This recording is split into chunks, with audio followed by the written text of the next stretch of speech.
नमस्कार मित्रों, आज हम बात करेंगे करंट अफेयर्स की। आज है 16 दिसंबर।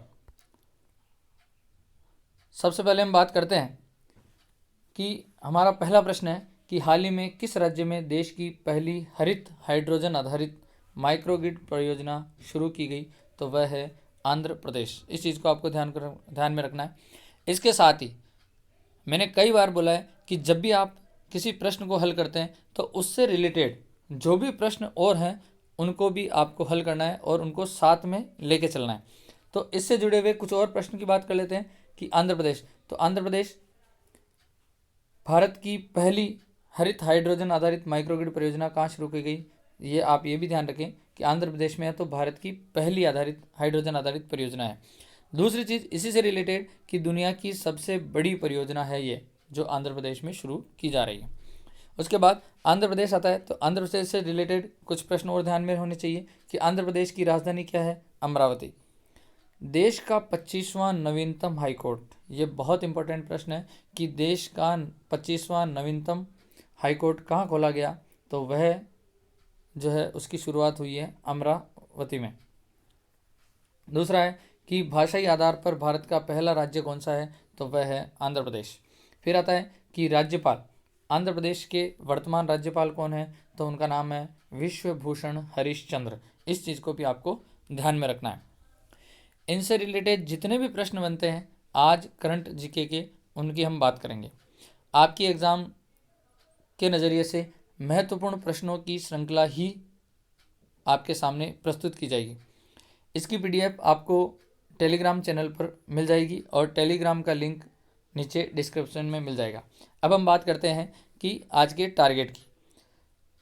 आपको हमेशा एक टारगेट लेके चलना है और हर रोज़ सुबह आपको एक टारगेट सेट करना है और पूरे दिन भर उस टारगेट को अचीव करने में लगाना है। आप देखेंगे कुछ ही दिनों में आपकी लाइफ ऑटोमेटिक सही हो जाएगी। अब आगे बात करते हैं दूसरे प्रश्न की कि राष्ट्रमंडल भारोत्तोलन चैंपियनशिप 2021 का आयोजन कहाँ किया गया। तो राष्ट्रमंडल भारोत्तोलन जो है, वेट लिफ्टिंग बोलते हैं जिसको, इसका आयोजन किया गया है ताशकंद, उज्बेकिस्तान में। उज्बेकिस्तान की राजधानी है ताशकंद, यहाँ पर इस चैंपियनशिप का आयोजन किया गया। अब भारत का गोल्ड विजेता कौन है, तो अजय सिंह। इस चीज़ को भी आपको थोड़ा सा ध्यान में रखना है। इससे जब बात कर ही रहे हैं राष्ट्रमंडल खेलों की, तो खेलों से संबंधित कुछ प्रश्न और हैं, उनको भी आपके थोड़ा सा ध्यान में रखना है। पहला है कि कॉमनवेल्थ गेम 2022 का आयोजन, बहुत बहुत इंपॉर्टेंट प्रश्न है जो हम साथ लेके चल रहे हैं इनको, कि कॉमनवेल्थ गेम 2022 का आयोजन कहाँ किया जाएगा, तो वह किया जाएगा बर्मिंघम में। FIFA world cup 2022, FIFA world cup 2022 football का होता है फीफा वर्ल्ड कप, तो यह कहाँ किया जाएगा, यह किया जाएगा कतर कहाँ है, दोहा में। अगला है शीतकालीन ओलंपिक 2022, इसका आयोजन कहाँ किया जाएगा, तो इसका आयोजन किया जाएगा बीजिंग में, और बीजिंग कहाँ पे है, चाइना में। अगला है कि 2024 के ओलंपिक खेलों की मेज़बानी, ये बहुत बहुत बहुत मोस्ट इम्पोर्टेंट प्रश्न है कि 2024 के ओलंपिक खेलों की मेज़बानी कौन करेगा, तो वह करेगा पेरिस, फ्रांस में। और कौन सा ओलंपिक खेल होगा, तो 33वां ओलंपिक खेल होगा। इस प्रकार से हमारे को रिलेटेड प्रश्नों को लेकर चलना है। इनको आप नोट्स बना लीजिए, नहीं तो इनकी पीडीएफ आपको टेलीग्राम चैनल पर मिल जाएगी। अगला प्रश्न है 15 दिसंबर 2021 को पहली बार राष्ट्रीय स्तर की खेलो इंडिया महिला हॉकी लीग अंडर 21 का उद्घाटन कहाँ किया गया, तो उसका आंसर है कि नई दिल्ली में। अब जब नई दिल्ली की बात आती है तो सबसे पहले ये ध्यान में रखना कि ये जो खेलो इंडिया महिला हॉकी लीग सबसे पहले उद्घाटन नई दिल्ली में हुआ था। इसका उद्घाटन किया किसने, तो इसका उद्घाटन किया है अनुराग ठाकुर ने। ये अनुराग ठाकुर कौन है, अनुराग ठाकुर खेल मंत्री हैं, इसको भी थोड़ा सा ध्यान में रखें।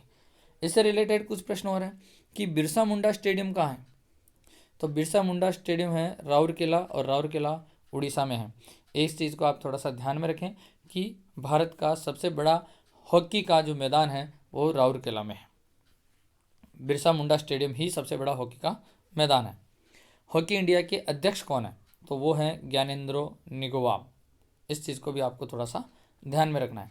अगला प्रश्न है हाल ही में किसने प्रिंसिपल एंड प्रैक्टिस ऑफ एनकोलॉजी नामक पुस्तक का विमोचन किया? इस चीज़ को बहुत बहुत इंपॉर्टेंट प्रश्न है, जो रिलेटेड पुस्तकें आती है उनके से संबंधित प्रश्न आते हैं। तो उनका जो विमोचन किया है इस पुस्तक का, principle and practice of oncology का, तो वह किया है जगदीश मुखी। जगदीश मुखी कौन है? जगदीश मुखी असम के राज्यपाल हैं। इस चीज़ को आपको थोड़ा सा ध्यान में रखना है।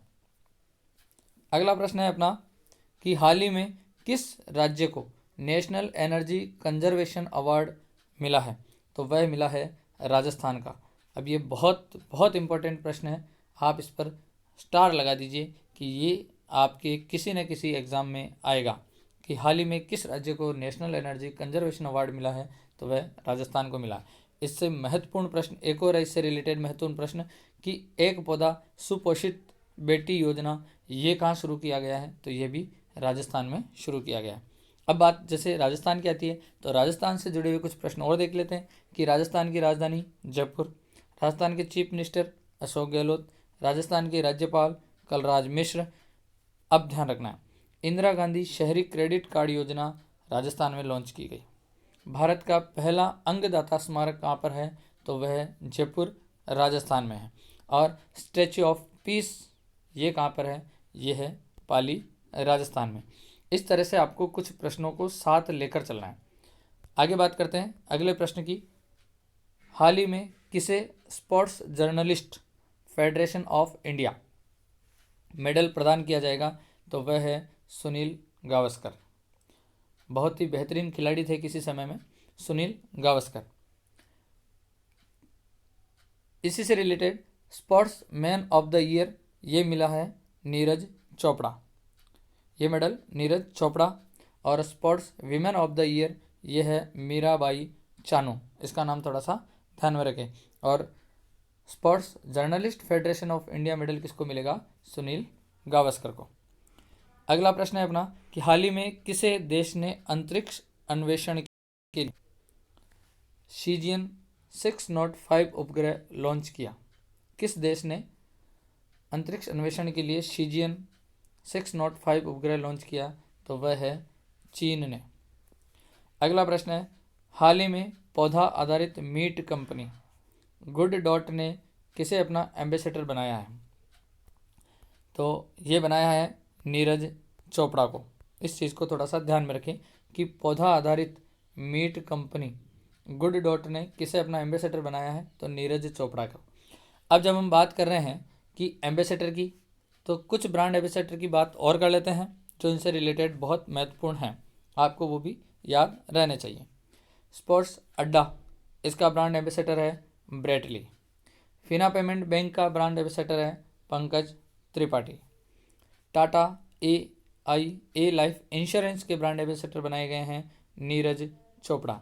अब आप चीज़ को ध्यान में रखें कि नीरज चोपड़ा टाटा ए लाइफ इंश्योरेंस के ब्रांड एम्बेसडर भी हैं और पौधा आधारित मीट कंपनी गुड डॉट के ब्रांड एम्बेसडर भी हैं।